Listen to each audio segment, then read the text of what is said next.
En 1512, la gestión de Diego Colón en la Española no estaba en su mejor momento. Había divisiones políticas significativas entre los habitantes. Crecían los conflictos sociales. Los dominicos lanzaban duras críticas morales y existían disputas legales constantes con la corona española. Sin embargo, Diego tenía un logro considerable del cual presumir: el dominio sobre las principales islas del Caribe, conocidas como las Grandes Antillas. Estas islas, Puerto Rico, La Española, Jamaica y Cuba, son las más grandes del Caribe y todas estaban bajo el control de la familia Colón gracias a los permisos otorgados por la corona. Desde el descubrimiento en 1492, la Española se había convertido en el centro de las operaciones españolas en el Nuevo Mundo. Puerto Rico fue conquistada inicialmente por Ponce de León y más tarde reclamada por Diego Colón. A pesar de que Diego tenía interés en expandir su influencia hacia tierra firme, se apresuró a consolidar su presencia en otras islas como Jamaica y Cuba, que estaban bajo su administración por designio real. Temía perder estas islas estratégicas, especialmente porque la corona ya había autorizado a Nicuesa y Ojeda a usarlas como bases para sus propios proyectos de colonización continental. La conquista de Jamaica comenzó en 1509 bajo el liderazgo de Juan de Esquivel. Este hidalgo sevillano había llegado al continente americano durante el segundo viaje de Cristóbal Colón en 1493. Se dice que participó en la exploración de la costa de la Guayana durante el tercer viaje, 6 años más tarde, e incluso que el río Esequibo lleva el nombre en su honor. Lo que se sabe con certeza es que el gobernador Obando le confió la tarea de sofocar una revuelta indígena en Higüey, al este de la Española. Esta misión le valió a Esquivel un lugar prominente en el asentamiento de Santo Domingo. Para el año 1509, Esquivel era un veterano curtido con una posición acomodada, pero su naturaleza aventurera seguía intacta y contaba con la plena confianza de los Colón. Por eso Diego lo escogió para liderar la expedición de conquista de Jamaica. En Jamaica vivían algunas tribus de la etnia taína conocidas como los arahuacos. Estas mismas personas habían recibido a Cristóbal Colón durante su cuarto viaje y se habían quedado asombradas cuando él predijo un eclipse lunar. Según las historias locales, fueron estos arahuacos quienes le dieron a la isla el nombre de Saimaca, que significa tierra de madera y agua, y realmente estos eran los recursos que abundaban allí. No había oro ni riquezas que explotar. Tal vez por esta razón los españoles no habían mostrado mucho interés en asentarse en Jamaica hasta que llegó Juan de Esquivel. Diego Colón había dado instrucciones claras y firmes: desembarcar, conquistar y establecer asentamientos para asegurar la presencia de los Colón en toda la isla. Si Ojeda o Nicuesa llegaban a las costas jamaicanas, debían encontrar señales de que ese territorio ya tenía dueño. Esquivel cumplió con estas órdenes de manera rápida y contundente. Las crónicas coinciden en que la toma de la isla fue un proceso veloz y violento. Recordemos que Esquivel ya había pasado por la amarga experiencia de ver cómo los taínos de Higüey mataban a sus hombres después de un acuerdo de paz, así que en esta ocasión no estaba dispuesto a negociar. Con un pequeño grupo de 60 hombres, desembarcó en el norte de Jamaica y eliminó cualquier resistencia. En cuestión de meses había establecido 2 asentamientos, Sevilla la Nueva y Melilla, y desde estos avanzó hacia el sur sin encontrar oposición alguna. La victoria de Esquivel fue tan clara que rápidamente pudo repartir tierras y asignar indígenas a sus hombres para comenzar con la agricultura. Estos primeros habitantes también brindaron refugio a los náufragos de Ojeda durante el peculiar incidente con el pirata Bernardino. Aunque no había oro en Jamaica, encontraron otros productos valiosos como la yuca, el algodón y la caña de azúcar. Pronto la isla se transformó en una versión en miniatura de la Española. Sin embargo, en Santo Domingo se estaba gestando un nuevo desafío del que Esquivel probablemente no estaba al tanto: la rebelión de los frailes, quienes exigían el respeto de los derechos de los indígenas. Para ellos, la evangelización de los nativos era la única justificación válida para la conquista, y Esquivel no había hecho nada al respecto. Al menos eso es lo que le reprocharon. No está claro si la desgracia de Juan de Esquivel se debió a su falta de interés por la evangelización, o si fue resultado de su alianza con Diego Colón, quien en ese momento estaba en un conflicto abierto con la facción real dirigida por el tesorero Miguel de Pasamonte. Lo cierto es que el 10 de diciembre de 1512, Esquivel fue denunciado ante la corona, juzgado en Santo Domingo y destituido de su cargo de gobernador de Jamaica. Así terminó su historia. Agotado y enfermo, Esquivel falleció un año más tarde en la misma isla que él había conquistado. Mientras el control sobre Jamaica aún no estaba totalmente asegurado, los habitantes de la Española empezaron a fijarse en otro objetivo en el Caribe: la isla de Cuba. Este era otro de los territorios que Diego Colón reclamaba como suyo, aunque hasta ese momento los españoles apenas lo habían explorado. Cristóbal Colón había llegado a creer que Cuba formaba parte del continente y probablemente convenció a muchos de esto. Sin embargo, los mapas de Juan de la Cosa y la expedición de Ocampo en 1506 demostraron sin duda que Cuba era una isla.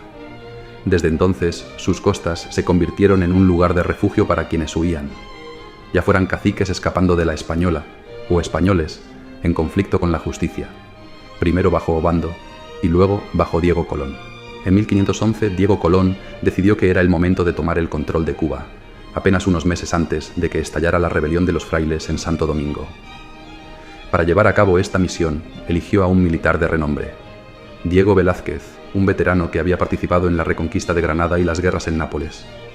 Velázquez llegó a las Américas en el segundo viaje de Colón y estableció fuertes vínculos con las figuras clave de la época como la familia Colón, el obispo Fonseca, el pesquisidor Bobadilla y el gobernador Obando. Velázquez era conocido por ser un político astuto, lo que le permitió mantenerse al margen de los conflictos que sacudían el lugar. Le fue asignada la administración del oeste de la Española y bajo las órdenes de Obando participó en la pacificación de la isla y en su posterior gobierno. A Velázquez se le atribuye la fundación de varias pequeñas ciudades como Salvatierra de la Sabana, Barapaz, San Juan de Xaragua, Villanueva de Jáquimo, Sábana de Armilla y Aznar, consolidándose así como uno de los líderes más influyentes. La elección de Diego Velázquez para liderar la expedición a Cuba se debió probablemente a su renombre militar y su capacidad organizativa. De este modo, Velázquez tomó el mando como capitán general de la expedición, acompañado de 3 futuros protagonistas de la historia: Hernán Cortés, Pánfilo de Narváez y Pedro de Alvarado. Velázquez reunió una flotilla de 4 barcos y 300 hombres, y en el verano de 1511 partió desde Salvatierra de la Sábana, en el extremo occidental de la Española, hacia las costas orientales de Cuba. Desembarcaron en el puerto de Palmas, cerca de la actual Guantánamo, y rápidamente establecieron el primer asentamiento español en Cuba, Nuestra Señora de la Asunción de Baracoa, el 15 de agosto de 1511. La conquista de la isla fue relativamente sencilla. Los españoles ya habían aprendido mucho sobre las costumbres de los pueblos indígenas y entendían que generalmente era suficiente con ganarse la confianza de los caciques para tomar el control del territorio. Velázquez empleó esta estrategia en casi todas las situaciones.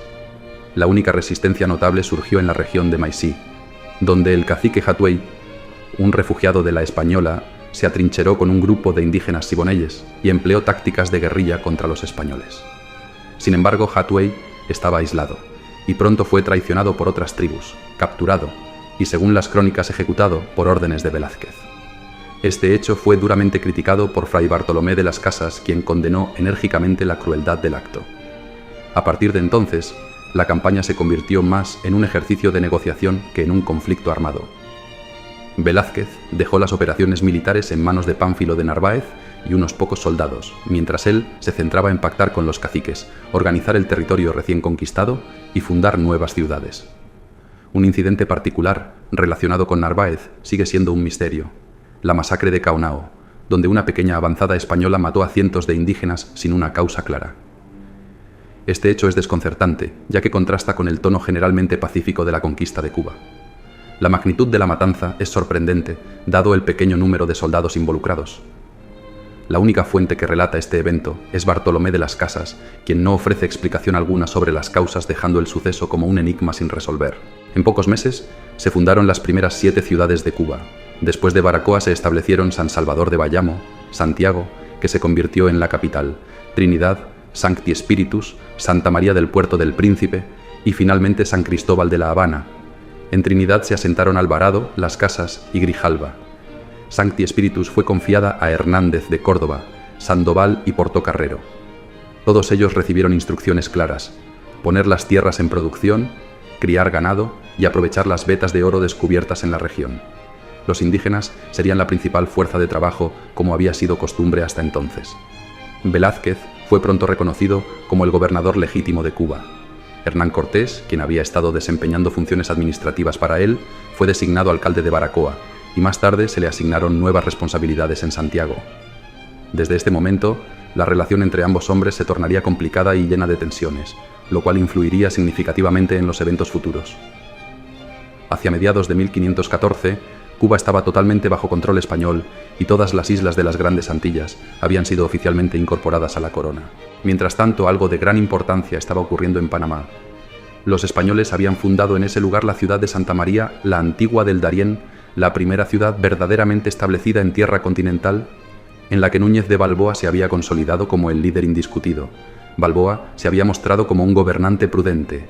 Trabajó para establecer la paz con los indígenas, prohibió la esclavitud y los saqueos, no distribuyó encomiendas ni impuso tributos a los nativos, fortaleciendo así las relaciones con los caciques locales y promoviendo matrimonios mixtos.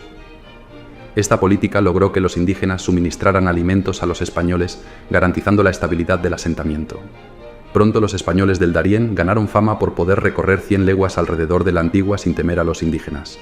Es en este momento que sucederá un evento trascendental en la historia, cuando Núñez de Balboa escucharía de los indígenas historias sobre un gran mar al otro lado de las montañas, tan vasto que la vista se perdía en sus aguas, lo que llevará al descubrimiento del Mar del Sur, el Océano Pacífico.